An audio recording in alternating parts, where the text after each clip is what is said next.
Hey guys, this is Niyas. இன்னைக்கான some என்னன்னு பார்த்தீங்கன்னா solve 2 power x divided by 8 power x is equal to 16 into 2 இருக்கு. இப்போ இது எப்படி சால்வ் பண்ணலாம்னு பார்த்தீங்கன்னா ஃபர்ஸ்ட் இதை 2 power x divided by 8 power x வந்து 2 cube the whole power x is equal to 16 into 2 னா 32னு கிடைச்சிரும். ஓகேவா? இப்போ என்ன பண்றோம்னா இப்போ இந்த டினாமினேட்டர்ல இருக்கிறது ரெண்டுமே பவர்ல தான் இருக்கு. 3ம் பவர்ல தான் இருக்கு, xம் பவர்ல தான் இருக்கு. சோ இத மல்டிப்ளை பண்ணிக்கலாம். மல்டிப்ளை பண்ணி நியூமரேட்டர் கொண்டு வந்துருங்க.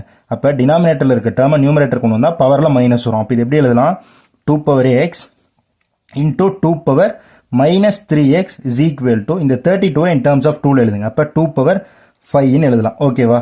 இப்போ இங்க என்ன பண்ணும்? a power m into a power n ன்னு இருக்கு. அப்ப a power m plus n ன்னு எழுதுவோம். அப்ப இது என்ன ஆகும்? 2 power minus 2x is equal to 2 power 5 ன்னு இருக்குமா? இப்போ என்ன பண்றோம்? Base equal. சோ பவர் மட்டும் ஈக்குவேட் பண்ணா போதும். அப்ப minus 2x is equal to 5. அப்ப x equal to minus 5/2